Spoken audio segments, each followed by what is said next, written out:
এটা প্ৰাৰম্ভিক তদন্ত, কিন্তু তাৰ আগতে তেওঁলোকে ভাৰ্ডিক্ট দিয়ে দিলে একো গণ্ডগোল নাই। ছিংগাপুৰ গভৰ্ণমেণ্টে এইটো কৰিব, কেলৈ কৰিব? কাৰণ ছিংগাপুৰৰ টুৰিজিমৰ ওপৰত চলা এখন দেশ আৰু টুৰিষ্টৰ নিৰাপত্তা নাই, এই বস্তুটো এষ্টাব্লিছ হৈ যাব। গোটেই ফেচবুকটো এতিয়া আমি 1 নম্বৰ, আপোনালোকে জানিছেই, হেছটেগ জুবিন গাৰ্গ লগাইছোঁ, যিটো আমি জাষ্টিছ ফৰ জুবিন গাৰ্গ, সেইটো আমি গোটেই পৃথিৱীৰ 1 নম্বৰ হৈ যোৱাৰ কাৰণে এতিয়া ই এটা ট্ৰেণ্ডত আছে।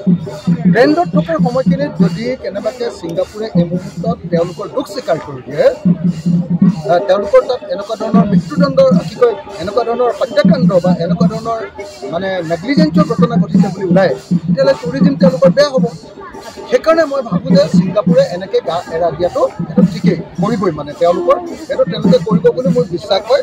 তেওঁলোকে আমাক কেতিয়াও সঁচা ন্যায়টো নিদিয়ে, কিন্তু আমি অসমৰ মানুহে ন্যায়টো পাব লাগে।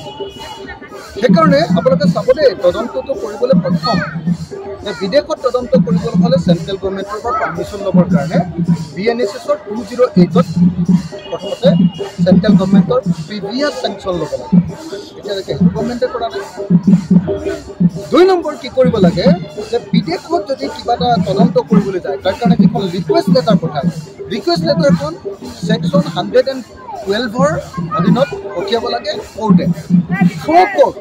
কোৰ্টেহে তদন্তৰ কাৰণে কাগজখন পঠিয়াব লাগে, তদন্তৰ সহযোগিতা বিচাৰি কাগজখন পঠিয়াব লাগে, কিন্তু আমাৰ CID পঠিয়াইছে।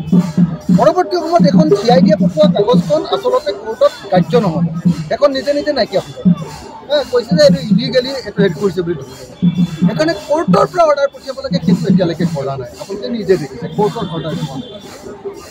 তৃতীয়তে 114 নম্বৰ যিটো ধাৰা BNSSৰ ভাৰতীয় ন্যায় সংহিতাৰ, তাত স্পষ্টকৈ তাত থকা মানুহো ধৰি আনিব পাৰি। কেনেকৈ পাৰি?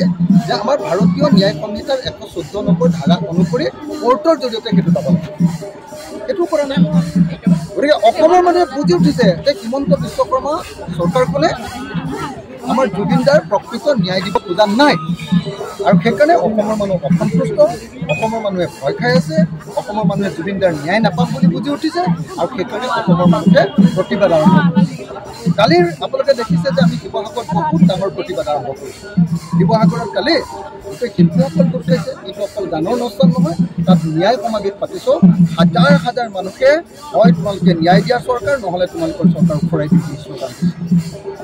এইটো আৰম্ভ হৈছে। গতিকে মই আপোনালোকক সকলোকে এটা কথা ক'ব খুজিছোঁ একদম স্পষ্টকৈ, যে জুবিনদাৰ যদি ন্যায় বিচাৰে তেতিয়াহ'লে অকল hashtag justice for Zubeen Garg লিখিলে নহ'ব। আমি চৰকাৰৰ ওপৰত হেঁচা দিব লাগিব। কেলৈ হেঁচা দিব লাগিব?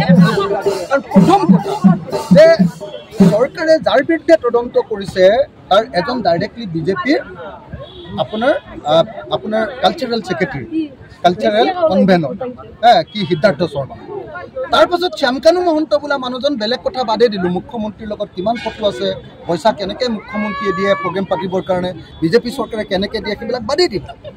একদম গোটেই ভাৰতবৰ্ষ চলাই থকা RSSৰ মুৰব্বী মোহন ভাগৱতৰ লগত হিমন্ত বিশ্বৰ লগত একেলগতে ফটো উঠি লোৱা আছে। আজিকালি RSSে চৰকাৰ চব, RSSৰ লগত সম্পৰ্ক থকা মানুহক ক'ত ধৰিব বিজেপি?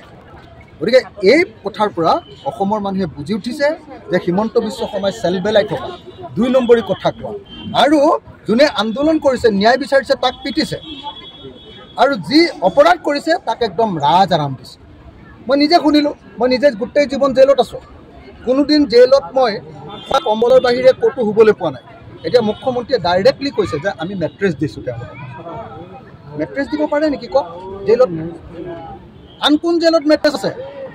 এবাৰ দেখুৱাই দিয়ক। গুৱাহাটী জেল আটাইতকৈ ডাঙৰ জেল, তাত মেট্ৰেছ আছে নেকি? দেখুৱাই দিয়ক, এবাৰ দেখুৱাই দিয়ক মুখ্যমন্ত্ৰীয়ে। তেওঁলোকক সেইখন জেললৈ কেলৈ লৈ গৈছে? গোটেই জেলখনত যিমান বিঘা মাটি আছে, মানে আপোনাৰ বাউণ্ডেৰী মাৰি থোৱা আছে, সমস্ত বাউণ্ডেৰী এলেকাটো অকল তেওঁলোকে এতিয়া খোজকাঢ়ি ফুৰিব পাৰিব, গান গাই থাকিব পাৰিব, ধেমালি কৰি থাকিব পাৰিব, ক্ৰিকেট খেলি থাকিব পাৰিব। সেইকাৰণে তেওঁলোকক এইকেইদিন আৰাম দিবৰ কাৰণে, জিৰণি দিবৰ কাৰণে নিৰ্বাচনলৈকে তেওঁলোকক ৰাখিব। শ্যামকানু মহন্ত, সিদ্ধাৰ্থ শৰ্মাহঁতক নিৰ্বাচনৰ পাছত বিজেপিৰ যিটো আপোনাৰ কি আছে ৱাশ্বিং মেচিন, তাত ভৰাব, আৰু তাৰপিছত এদিন বিজেপিৰ পৰা আকৌ টিকেট দি ইলেকশ্যন খেলাই। সেইকাৰণে কোনো পধ্যে আমি অসমীয়া মানুহে হিমন্ত বিশ্ব শৰ্মাক বিশ্বাস কৰা নাই। হিমন্ত বিশ্ব শৰ্মাই মুখখন বেছি চলাই আছে তেওঁ চেলবেলটোক বন্ধ কৰিব লাগে আৰু ন্যায় দিবৰ কাৰণে প্ৰকৃত অৰ্থত কাম কৰিব লাগে আজি কাইলৈ 1 মাহ পূৰ হ'ব 1 মাহৰ ভিতৰত যদি আমি খবৰ নাপাওঁ যে জুবিন দাৰ কিয় মৃত্যু ঘটিলে তেতিয়াহ'লেতো এইটো কি ন্যায় দিয়া হৈছে কওক গতিকে কাইলৈৰ দিনটোত মই সমগ্ৰ অসমৰ ৰাইজক ন্যায়ৰ দাবীত প্ৰতিবাদ সাব্যস্ত কৰিবৰ কাৰণে আহ্বান জনাইছোঁ আৰু কাইলৈ যিসকলে শ্মশানলৈ ইয়ালৈ আহিব সমাধি ক্ষেত্ৰলৈ অহা প্ৰত্যেকজন নাগৰিকক মই আহ্বান জনাম যে সকলোৱে জয় জুবিন দা দিয়ক আৰু সকলোৱে জয় আই অসম দিয়ক আৰু আমাক ন্যায় লাগিব হিমন্ত বিশ্ব শৰ্মা সাৱধান যদি ন্যায় নিদিয়ে তোমাক দলিয়াই পেলাম বুলি ক'ব লাগে ধন্যবাদ